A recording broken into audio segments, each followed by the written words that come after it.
5, 4, 3, 2, 1, disco.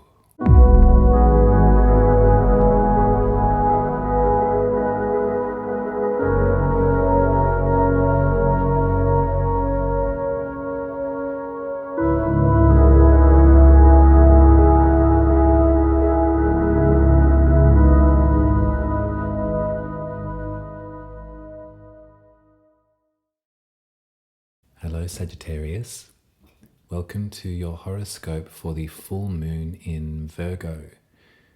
This is happening on the 7th of March at 11:42 p.m. if you're in the southern hemisphere with me, and it's also the final full moon of this trip around the zodiac. There's a real sense of culmination with this one. If you think that Pisces completes things, Aries begins them. So in 2 weeks, we've got a new moon in Aries, the brand new cycle around the zodiac for our moon. And so there is this sense of like standing on the precipice, ready to finally shed what we don't need anymore and stepping out bravely into the next new world. Now, of course, at every full moon, we do this. We shed, we release. Every full moon in Virgo really is the culmination of the year in terms of the zodiac. But not every full moon has Saturn change signs a couple of hours after it. This is where this is different. All of those dominoes that I've been talking about, the outer planets changing sign, moving into the next phase, the next era, the first cab off the rank, the first one to do this is going to be Saturn moving from Aquarius into Pisces a few hours after this full moon in Virgo. And so it kind of adds this extra punch to this moment, this extra release, this extra shedding. We can almost feel that the new year starts now. And not only the new year, but like the new era of ourselves, our lives, our culture. Feels quite big.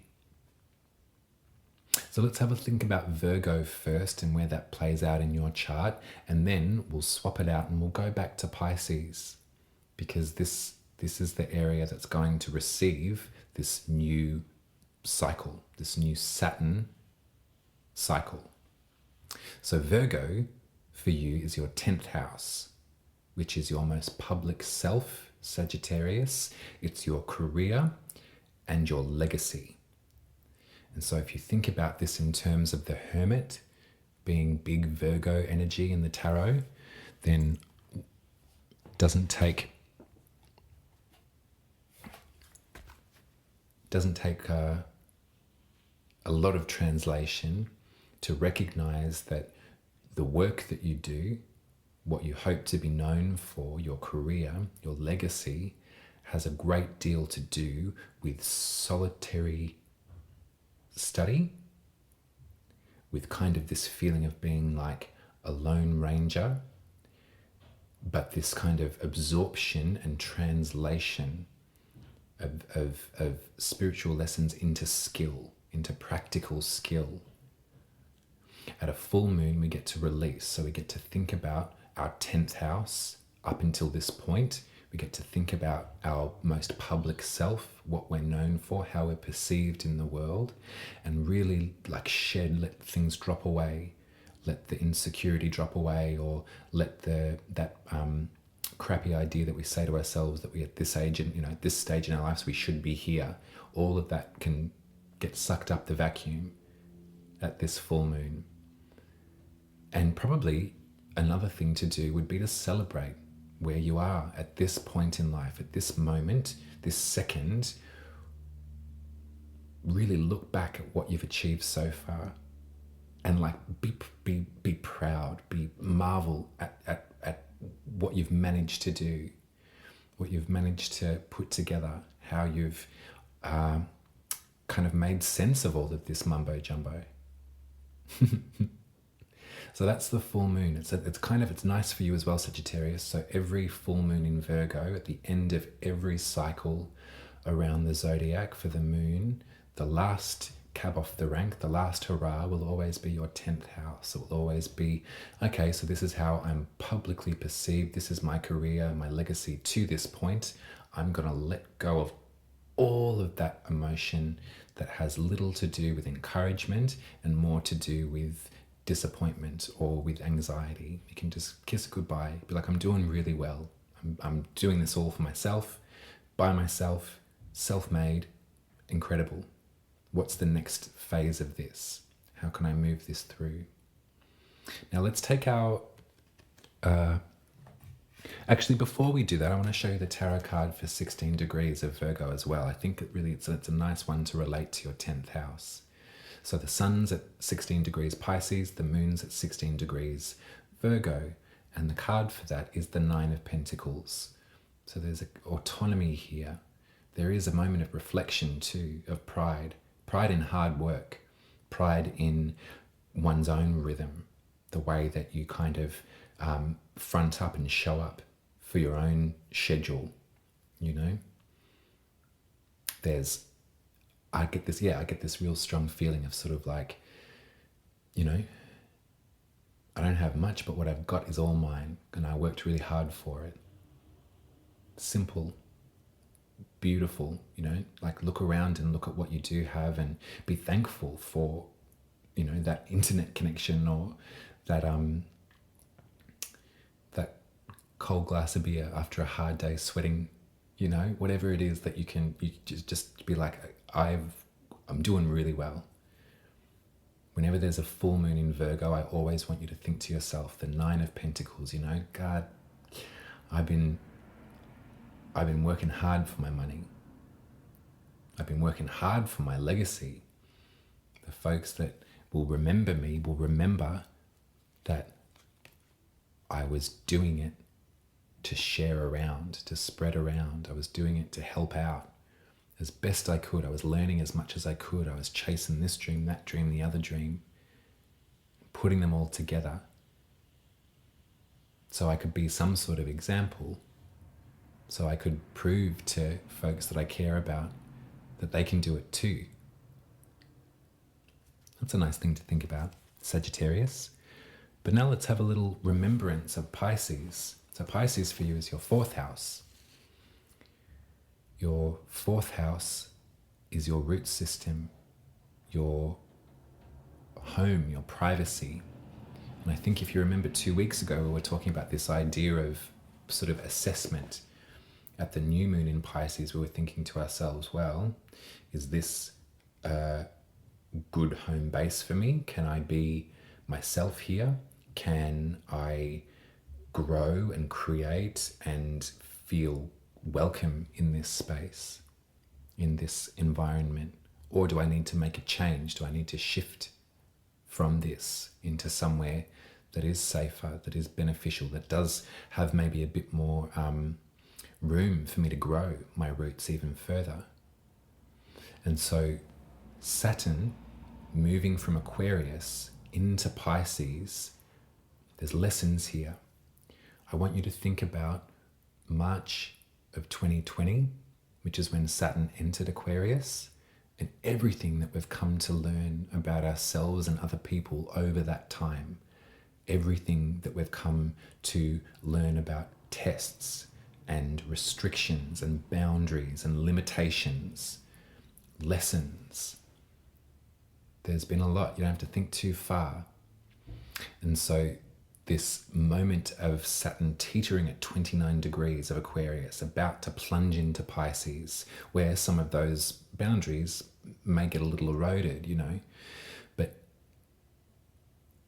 if you can take the best of those memories, if you can take this moment, this full moon, to reflect on the last 3 years of your life and think to yourself, okay, so what did I go through? What did I learn? What can I take and apply to my 4th house, my sense of privacy, my root system? Then you're going to be in pretty good company. You're going to be on a pretty good wicket, I reckon, Sagittarius. Know your limits, know your boundaries, know what you require in privacy. And also, if you're cohabitating with other folks as well, that's a very important thing to bring into this mix as well, is the importance of kind of, reciprocation in the home environment. I do this, you do this, we do this together, we grow this.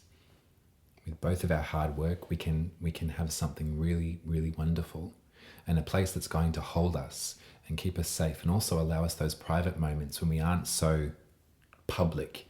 This full moon in the 10th house is really, it's the most visible parts of you, the parts that everyone can see, that are sort of a public consumption, whereas the 4th is the completely opposite part of that.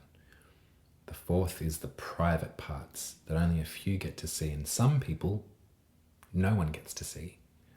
There's parts of your life that are important for you to have just for yourself as well, that don't have anything to do with anybody else. Those parts, those realms, that little room for yourself is so important. It's always important to have that room for yourself, no matter where you are. So let's get you some cards.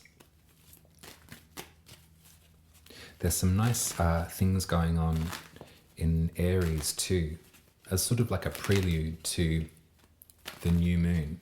We also will be having an eclipse in Aries later in the month. Actually, it's we start Aries season with a new moon. We end Aries season with an eclipse in Aries. I'll explain the science of it to you later.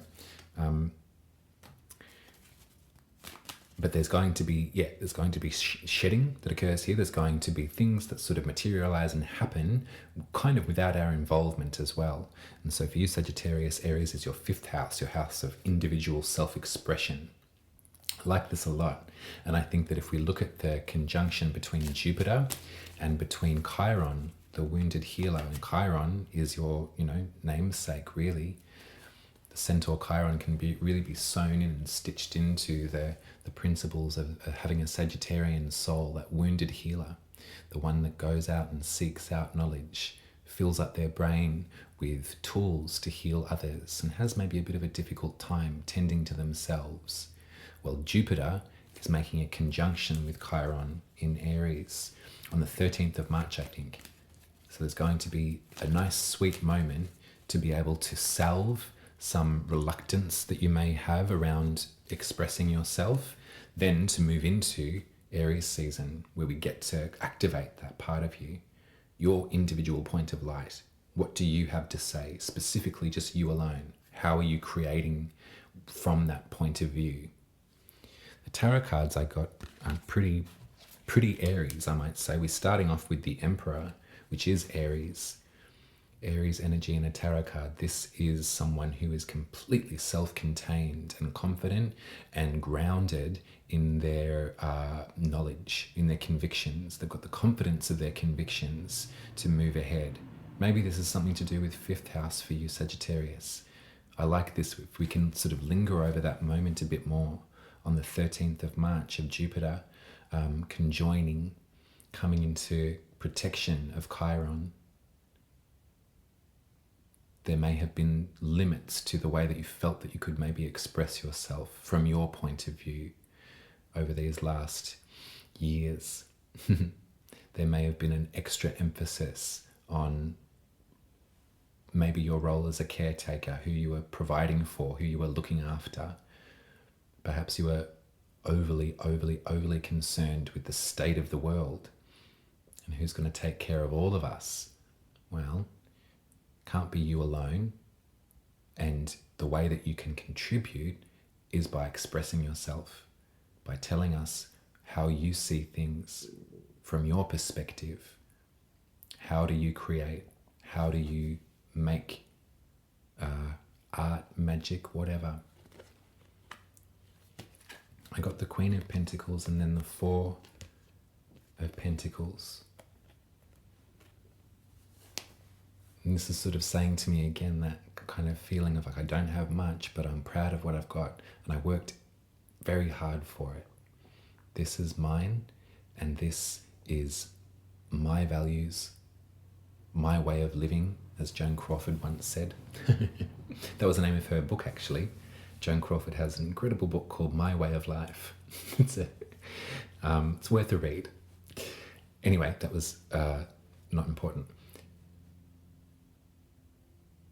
What I feel for you at the end of this cycle really feels to me, Sagittarius, that it's taken you this long, it's taken you to this point to really stick your feet in the proverbial Virgo mud and be like, I'm grounded here. This is my expertise. I know how to do this. Of course, I've got more to learn. Of course, I'm going to keep my, reach open. Keep learning to the day I die. But this is what I'm creating. This is how I'm expressing myself. And this is how that is going to relate to my 10th house, to my legacy.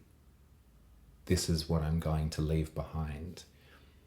This is going to be my mark, indelible, on the cave wall of our lives. I was here, says Patsy Stone's tombstone. Patsy was here.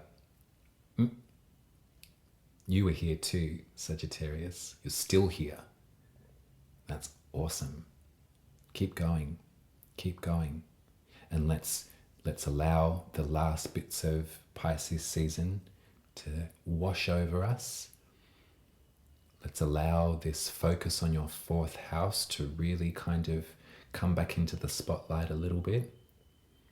And let's make plans to make sure that where you're setting up roots is going to be stable enough for you to really express yourself over these coming years.